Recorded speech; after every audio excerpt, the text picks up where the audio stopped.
Okay, thank you for coming. This morning at 55 minutes after the hour, 12:55 a.m., Watch 3 officers were dispatched to a stabbing at 2103 Nebraska Street. Upon arrival, officers found a 37-year-old male and 43-year-old female who had sustained multiple stab wounds. Both were transported to Mercy Medical Center by ambulance, where the male was pronounced deceased. At 2:23 a.m., alert patrol officers located the suspect walking in the 2400 block of Nebraska Street. Upon making contact with him, they were able to identify him as 54-year-old Michael Landrum of Sioux City. He was safely taken into custody and later booked for first-degree murder and willful injury charges. And now I'm going to tell you that this investigation is ongoing. We will try to answer your questions, but we're still in the very early stages, even though we have a suspect in custody. So I know you can appreciate the fact that we want to maintain integrity for this investigation. As always, our thoughts and prayers are with the individuals that fell victim to this, as well as their families. Anytime that we have to deal with these, we have sympathy for these. It's a very difficult situation for everybody involved, and I'm sure we have a couple of families in crisis because of this. Now, as always, I'm thrilled and appreciative of the incredible response of our patrol officers, our detectives, our crime scene technicians, and our 911 dispatchers. I think this is one of those incidents, like many others, where everybody came together to work.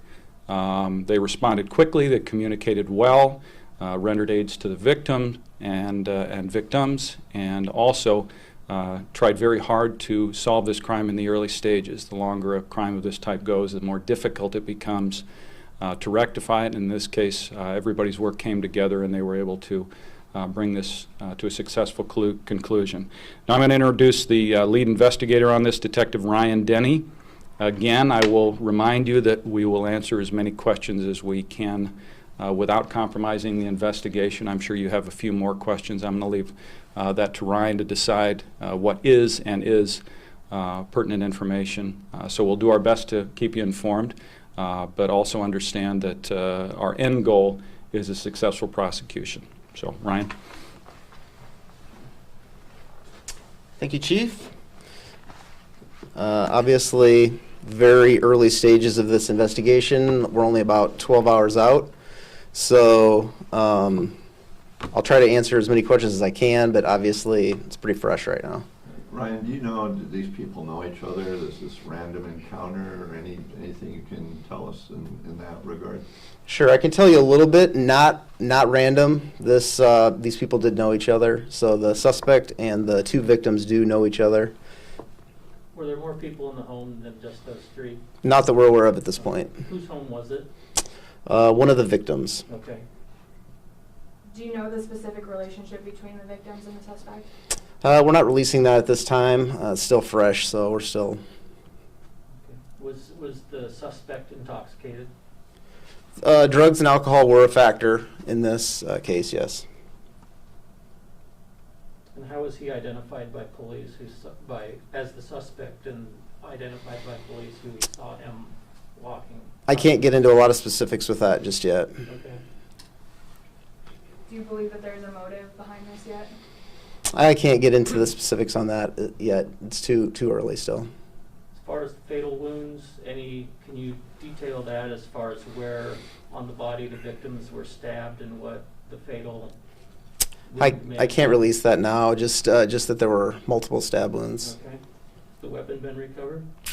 I can't release that information just yet. Sorry. Do you know who called the police initially? I believe we received numerous 911 calls. Someone in the neighborhood said that the suspect had been up there earlier and there might have been an earlier altercation or encounter between them. Is there anything you can speak to? At this point, I can't. It's still too early. Did the victim that died have children? I cannot comment on that at this point. Sorry. The female victim, what is her condition, or is it life-threatening injuries, or is she expected to survive? At this point, she has very serious injuries. I can't comment at this point on her status. Are there any other charges that the suspect is facing at this time? There always can be charges added as we kind of develop and go forward with the investigation, so that's a possibility.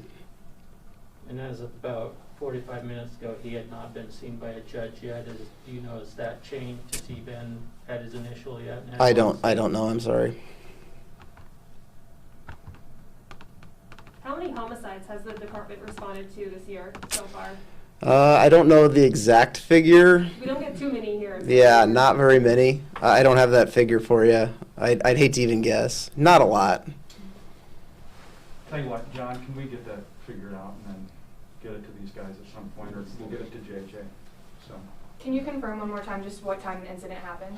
It was at 12:55 this morning, so yeah, almost 1 o'clock this morning. Absolutely. And then about what time did you apprehend the suspect? It was shortly thereafter. I don't have the exact time. Patrol officers got him fairly quickly afterwards. 2:23 is what's on the sheet here. And he was taken into custody without incident? Yes. Okay. And how was he identified as the suspect again? I can't comment on that at this point, sorry. And can you confirm the address one more time? Yes. I'll just make sure. Don't want to say. The incident occurred at 2103 Nebraska Street. Have there been any previous calls you're aware of to that address? Not that I'm aware of. And you said you can't confirm the relationship between the victim and the suspect at this time? Not at this point.